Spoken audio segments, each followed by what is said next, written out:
तो आज की क्लास में हम लोग को पढ़ना है फोटोसिंथेसिस के बारे में। तो फोटोसिंथेसिस बहुत ज़्यादा इंपॉर्टेंट है और खासकर जो हम अभी बता रहे हो बेसिकली क्लास 10th को फोकस करके है, ठीक है। तो सबसे पहले फोटोसिंथेसिस होता क्या है? तो फोटोसिंथेसिस एक प्रोसेस है जिसमें प्लांट क्या करता है, अपना खाना खुद बनाता है। कोई भी ऑर्गेनिज्म अपना खाना खुद बनाता है तो वो क्या कहलाता है? फोटोसिंथेसिस। अब फोटोसिंथेसिस करेगा कौन? तो ये बेसिकली कौन करेगा? ये करेगा ऑटोट्रॉप्स। कौन करेगा? ऑटोट्रॉप्स, ठीक है। और आप लोग को पता है कि ऑटोट्रॉप्स है मतलब ऑटोट्रॉपिक न्यूट्रिशन शो कर रहा है।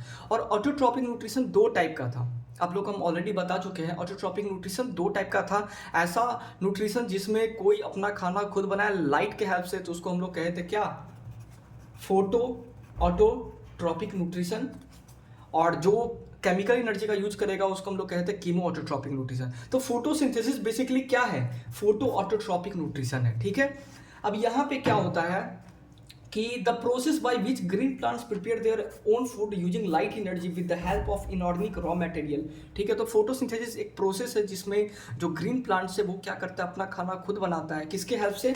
लाइट एनर्जी के हेल्प से, ठीक है। ये कुछ इनऑर्गेनिक रॉ मटेरियल का यूज करता है जैसे कार्बन डाइऑक्साइड और वाटर। यहाँ पे इनऑर्गेनिक हम लोग क्यों कहें? क्योंकि इसमें क्या है, इसमें कार्बन और हाइड्रोजन एक साथ नहीं पाया जा रहा है, ठीक है। यहाँ पे बेसिकली कार्बन है, नहीं तो हाइड्रोजन है, नहीं या तो नाइट्रोजन होगा, कुछ भी होगा, अदर एलिमेंट होगा कार्बन हाइड्रोजन को छोड़कर। अगर कार्बन हाइड्रोजन साथ में पाया जा रहा है तो वो क्या हो जाएगा? ऑर्गेनिक कंपाउंड हो जाएगा। जैसे इथेन मान लेते हैं, तो इथेन में क्या होता है? C2H6 फॉर्मूला होता है, इसमें कार्बन हाइड्रोजन दोनों है, तो ये क्या हो गया? ऑर्गेनिक कंपाउंड हो गया। लेकिन कार्बन डाइऑक्साइड में सिर्फ कार्बन है, हाइड्रोजन नहीं है, तो ये क्या हो गया? इनऑर्गेनिक कंपाउंड हो गया, ठीक है। H2O में सिर्फ हाइड्रोजन है, ऑक्सीजन है, कार्बन नहीं है, तो ये क्या हो गया? इनऑर्गेनिक कंपाउंड हो गया, ठीक है। तो वही लिखा हुआ है कि the process by which green plants prepare their own food using light energy with the help of inorganic raw materials like carbon dioxide and water, ठीक है। अब यहाँ पे डायग्राम बना हुआ है, यहाँ पे शो कर रहा है कि सन से लाइट आ रहा है, ये क्या है? लाइट एनर्जी है, रे है सन का।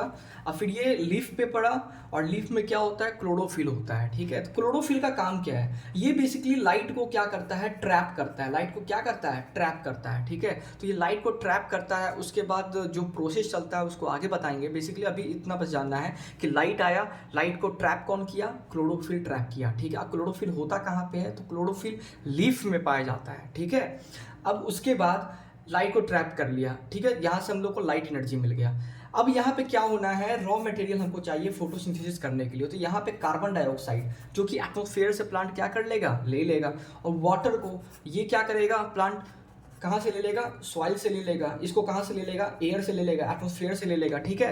तो यहाँ से रॉ मटेरियल्स को प्लांट ले लिया। अब क्या करेगा? इसको कंबाइन करेगा, आपस में रिएक्शंस चलेगा। उसके बाद क्या होगा? ग्लूकोज का फॉर्मेशन होगा जिसका केमिकल फॉर्मूला C6H12O6 था, ठीक है। तो ग्लूकोज क्या है? फूड है। और ऑक्सीजन बनता है, थोड़ा सा वाटर मॉलिक्यूल भी रिलीज होता है, ठीक है।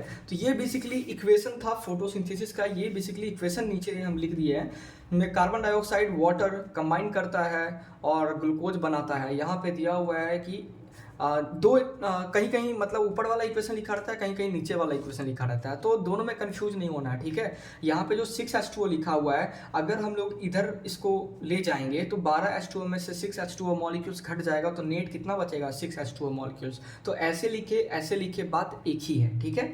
तो यहाँ पे इस चीज़ को लेकर कंफ्यूज नहीं होना है। तो यहाँ पे क्या हुआ? Carbon dioxide, water, raw material, inorganic raw material use हुआ सनलाइट के हेल्प से। सनलाइट का यूज किया गया, क्लोरोफिल का हेल्प लिया गया जो कि लीफ में पाया जाता है। फिर जाके फूड का फॉर्मेशन हुआ, ऑक्सीजन रिलीज हुआ, कुछ वाटर मॉलिक्यूल भी रिलीज हुआ, ठीक है। तो यही प्रोसेस क्या कहलाता है? फोटोसिंथेसिस कहलाता है, ठीक है।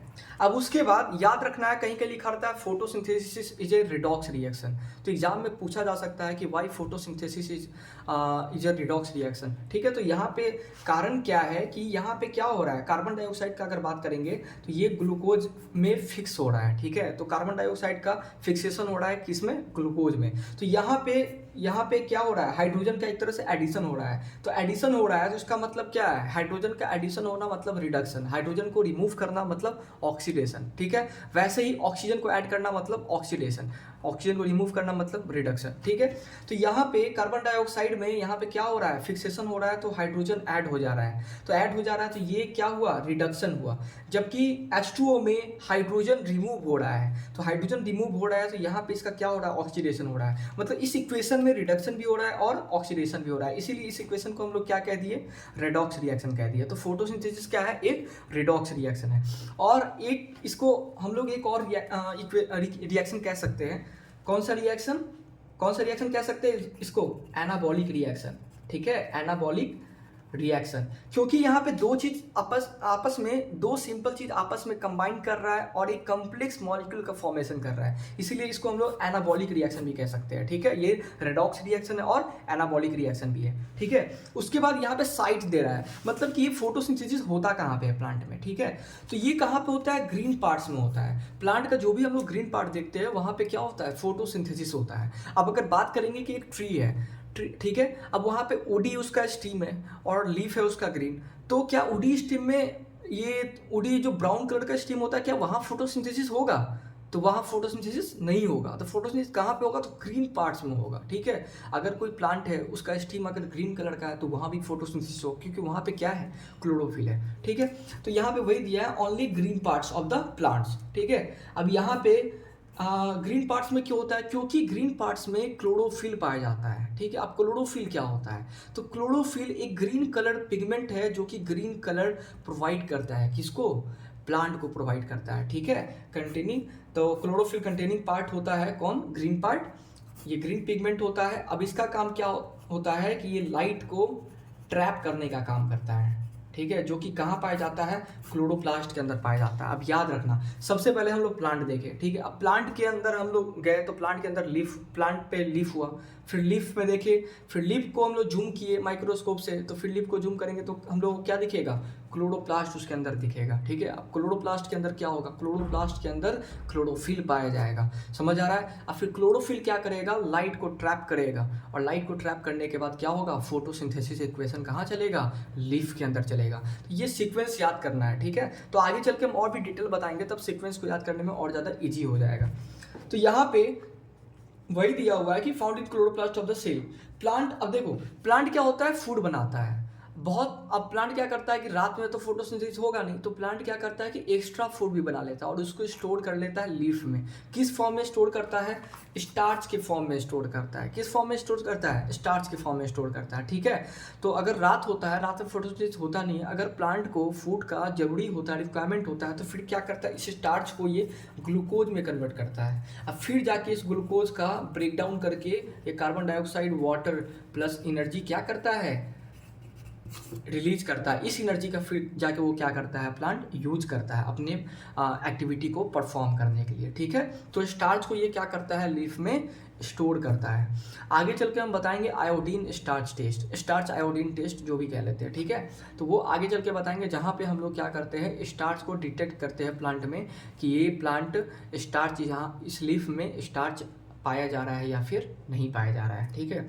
अब अगर ट्रांसफर सेक्शन ऑफ लीफ की बात करें तो यहाँ पे याद रखना है कि सबसे पहले लीफ है, ठीक है। ट्रांसफर सेक्शन मतलब कि हम लोग लीफ को क्या किए, ऐसे करके ऊपर से काट दिए, वर्टिकली काट दिए। तो वर्टिकली काटेंगे और सामने से देखेंगे तो लीफ का कुछ ऐसा ही स्ट्रक्चर दिखेगा।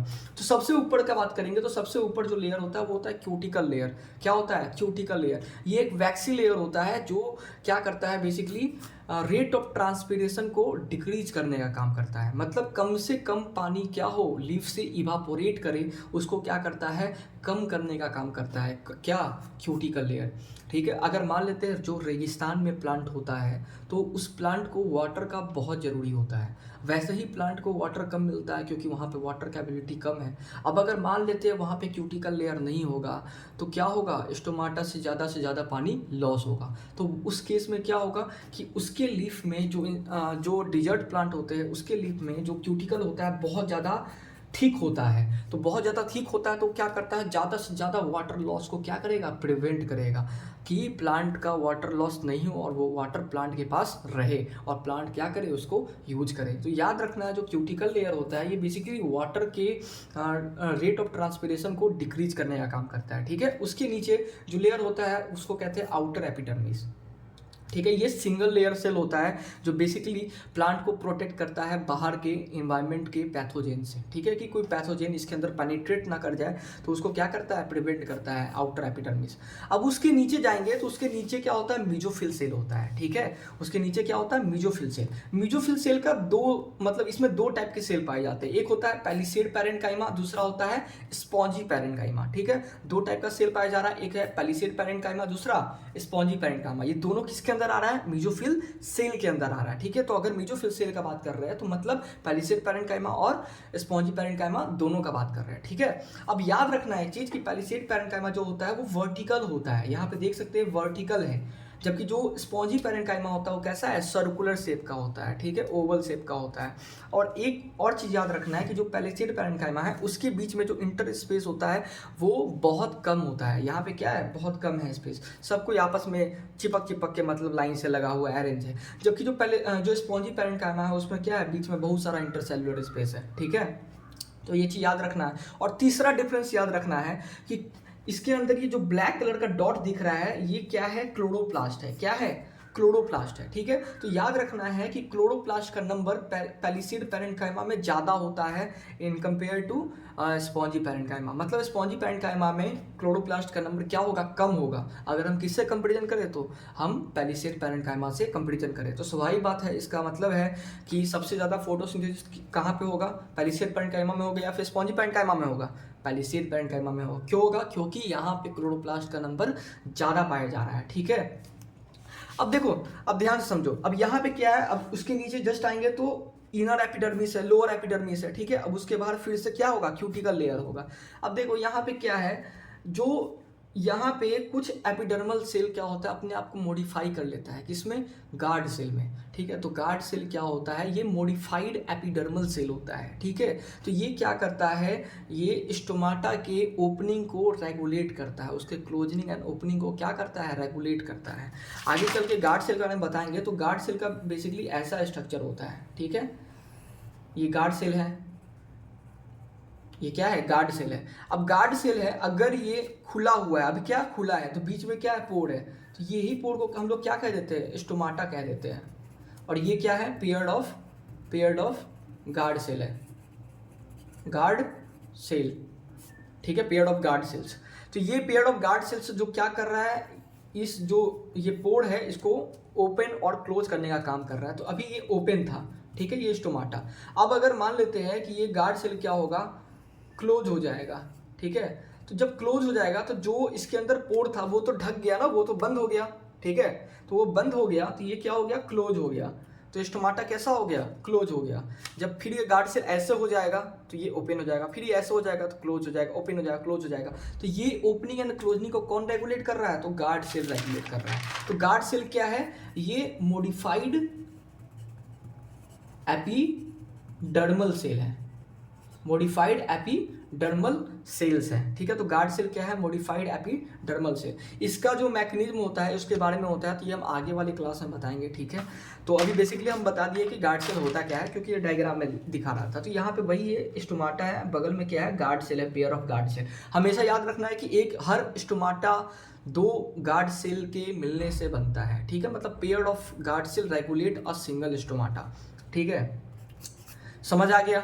अब इसके बाद यही दिया हुआ है, guard cell regulate opening and closing of stomata. अब याद रखना है कि जो क्लोरोप्लास्ट है वो गार्ड सेल के अंदर भी पाया जाता है। इसका मतलब है कि फोटोसिंथेसिस गार्ड सेल के भी अंदर होता है, लेकिन बहुत कम होता है, क्योंकि क्लोरोप्लास्ट भी कम पाया जाता है। इसका मेन काम क्या है, मेन काम है इसका regulate opening and closing of stomata. इसका मेन काम है कि स्टोमाटा के ओपनिंग एंड क्लोजिंग में ये क्या करता है, हेल्प करता है, ठीक है। और ये फोटोसिंथेसिस भी करता है, लेकिन इसमें बहुत कम होता है, ठीक है। तो इतना ये चीज़ समझ आ गया। अब उसके बाद अगर हम बात करें क्लोरोप्लास्ट का, तो इसको अगर हम लोग जूम करें तो क्लोरोप्लास्ट का डायग्राम कुछ ऐसा होता है, ठीक है। यहाँ पे इसको हम लोग डिटेल में लिखे हुए हैं। तो ये क्या है, क्लोरोप्लास्ट है। अब क्लोरोप्लास्ट क्या होता है, डबल मेम्ब्रेन बाउंड स्ट्रक्चर है, ठीक है, जो कहाँ पाया जाता है, प्लांट में पाया जाता है, ठीक है। अब देखो क्लोरोप्लास्ट यहाँ पे बेसिकली, अब क्लोरोप्लास्ट का बात करेंगे तो इसके अंदर जो साइटोप्लाज्म वाला एरिया होता है उसको हम लोग कहते हैं स्ट्रोमा। क्या कहते हैं, स्ट्रोमा कहते हैं। और इसके अंदर ये छोटा छोटा plate like structure stack form में अरेंज होगा, तो इसको हम लोग टुगेदर सबको एक साथ हम लोग क्या कहते हैं, ग्रेना कहते हैं, तो ठीक है। और सिंगल अगर रहेगा तो उसको हम लोग क्या कहते हैं, थैलाकॉइड कहते हैं। तो ये क्या है, ग्रेना को हम लोग कह सकते हैं कि बहुत सारा थैलाकॉइड आपस में क्या है, स्टैक के फॉर्म में अरेंज है, तो ये क्या बनाता है, ग्रेना बनाता है। तो ग्रेना क्या है, बेसिकली ग्रुप ऑफ थैलाकॉइड है, ठीक है, इतना समझ आ गया। अब याद रखना है, दो ग्रेना के बीच में एक ब्रिज जैसा स्ट्रक्चर बना हुआ है जो दोनों ग्रेना को ज्वाइन कर रहा है, इसको हम लोग कहते हैं स्ट्रोमा लैमेला। क्या कहते हैं, स्ट्रोमा लैमेला। अब उसके बाद यहाँ पे जो ग्रेना है ये किस चीज़ से बना है, थैलाकॉइड से बना है। अब थैलाकॉइड का बात करेंगे तो ये क्या है, ये थैलाकॉइड है। अब थैलाकॉइड के सरफेस पे, मतलब थैलाकॉइड के ल्यूमेन में, ल्यूमेन का मतलब सरफेस होता है, खाली स्पेस, तो उसमें क्या पाया जाता है, क्लोरोफिल पिगमेंट पाया जाता है। क्या पाया जा रहा है, क्लोरोफिल पिगमेंट। ये क्या है, ग्रीन कलर का होता है। कैसा कलर का होता है, ग्रीन कलर का, और इसका काम क्या होता है, लाइट को एब्जॉर्ब करना। अब ध्यान से समझना, सबसे पहले हम प्लांट का बात किए, प्लांट पे क्या होता है, ग्रीन लीफ होता है। अब ग्रीन लीफ को हम लोग देखें, अब ग्रीन लीफ को हम लोग माइक्रोस्कोप से देखें तो सबसे पहले हम लोग को ऊपर का लेयर दिखा, ठीक है, सबसे पहले क्यूटिकल लेयर दिखा। अब क्यूटिकल के नीचे आउटर एपिडर्मिस दिखा, आउटर एपिडर्मिस के नीचे हम लोग को क्या दिखा, मेसोफिल सेल दिखा। क्या दिखा, मेसोफिल सेल। अब मेसोफिल सेल के अंदर क्या होता है, क्लोरोप्लास्ट पाया जाता है। मेसोफिल सेल के अंदर क्लोरोप्लास्ट पाया जाता है, ठीक है। अब क्लोरोप्लास्ट के अंदर बात करेंगे तो क्लोरोप्लास्ट के अंदर क्या पाया जाएगा, ग्रेना पाया जाएगा, और ग्रेना के अंदर क्या पाया जाएगा, थैलाकॉइड पाया जाएगा, और थैलाकॉइड के ल्यूमेन में क्या पाया जाएगा, तो क्लोरोफिल पिगमेंट पाया जाएगा। और वहां पे क्या होगा, लाइट का एब्जॉर्प्शन होगा। तो यहाँ पे स्वाभाविक बात है, पता चल रहा है कि जो लाइट को प्लांट एब्जॉर्ब कर रहा है, तो मेन साइट कहाँ पे है लाइट को एब्जॉर्ब करने का, तो क्या है, ल्यूमेन ऑफ थैलाकॉइड। समझ आ गया ये चीज। अब यहाँ पे वही क्लोरोप्लास्ट के बारे में लिखा हुआ है कि डबल मेम्ब्रेन बाउंड स्ट्रक्चर होता है, contain its own DNA and ribosome. ये चीज याद रखना है, ठीक है। क्लोरोप्लास्ट और माइटोकॉन्ड्रिया एक ऐसा सेल ऑर्गेनेल होता है जिसके पास खुद का डीएनए और राइबोसोम होता है, ठीक है। अगर सेल का बात करें तो सेल में न्यूक्लियस ही ऐसा रीजन होता है जिसके पास खुद का डीएनए और राइबोसोम होता है, और जो पूरे सेल को रेगुलेट करता है। सबका वो क्या होता है, एक तरह से सबका मास्टरमाइंड वही होता है, हर एक चीज को कंट्रोल करने का, इसलिए उसी के पास डीएनए और राइबोसोम होता है। लेकिन सेल के अंदर क्लोरोप्लास्ट और माइटोकॉन्ड्रिया एक ऐसा सेल ऑर्गेनेल होता है जिसके पास भी खुद का डीएनए और राइबोसोम होता है, ठीक है, जिसके कारण ये कुछ प्रोटीन का सिंथेसिस ये खुद भी कर लेता है। इसीलिए ये सारे सेल ऑर्गेनेल को हम लोग, क्लोरोप्लास्ट माइटोकॉन्ड्रिया को हम लोग सेमी ऑटोनोमस ऑर्गेन कहते हैं। क्या कहते हैं, सेमी ऑटोनोमस ऑर्गेन, ठीक है। तो ये सेल चैप्टर में पढ़ना था। तो contain its own DNA and ribosomes. अब इसके अंदर क्या होता है, ग्रेना पाया जाता है। कहाँ पे, स्ट्रोमा में पाया जाता है। ग्रेना क्या है, ग्रुप ऑफ थैलाकॉइड है, और इसके थैलाकॉइड, ल्यूमेन ऑफ थैलाकॉइड में क्या होता है, क्लोरोफिल पाया जाता है, जो क्या करता है, लाइट को एब्जॉर्ब करता है, ट्रैप करता है। दो ग्रेना आपस में कनेक्टेड होता है, किससे, स्ट्रोमा लैमेली से। किससे, स्ट्रोमा लैमेली से। अब उसके बाद यहाँ पे लिखा हुआ है, more amount of chloroplast are present in palisade parenchyma, ठीक है, less amount are present in spongy parenchyma. वो स्वाभाविक बात पहले ही बता दिए हुए थे कि यहाँ पे क्या होगा, पैलिसेड में ज़्यादा नंबर ऑफ क्लोरोप्लास्ट पाया जाएगा, स्पॉन्जी में लेस पाया जाएगा। अब उसके बाद यहाँ पे अब दो, ये बहुत इंपॉर्टेंट चीज़ है, लाइट रिएक्शन और डार्क रिएक्शन, ये नेक्स्ट क्लास में बताएंगे, ठीक है। नेक्स्ट क्लास में इसी से स्टार्ट करना है, लाइट रिएक्शन और डार्क रिएक्शन से। तो वहाँ पे वही लिखा हुआ है कि जो लाइट रिएक्शन होता है ये कहाँ पे चलता है, मेम्ब्रेन ऑफ थैलाकॉइड में चलता है। तो लाइट रिएक्शन थैलाकॉइड के मेम्ब्रेन पे चलता है, जबकि जो डार्क रिएक्शन होता है कहाँ पे चलता है, स्ट्रोमा में चलता है। अभी बस इतना दिमाग में रखो कि लाइट रिएक्शन, अभी तक फोटोसिंथेसिस रिएक्शन पढ़ा था, ठीक है, कार्बन डाइऑक्साइड वाटर कंबाइन कर रहा है, ग्लूकोज का फॉर्मेशन कर रहा है। ये रिएक्शन बेसिकली दो पार्ट में बटा हुआ है, लाइट रिएक्शन और डार्क रिएक्शन, ठीक है। तो लाइट रिएक्शन कहाँ पे चल रहा है, थैलाकॉइड के मेम्ब्रेन पे चल रहा है, जबकि जो डार्क रिएक्शन है कहाँ पे चल रहा है, वो स्ट्रोमा में चल रहा है। तो इसका रीजन याद रखना। अब इस रिएक्शन में क्या होता है वो हम लोग बेसिकली नेक्स्ट क्लास में पढ़ेंगे, ठीक है। तो आज की क्लास के लिए इतना ही। तो नेक्स्ट क्लास में हम लोग लाइट रिएक्शन और डार्क रिएक्शन के बारे में पढ़ेंगे, ठीक है।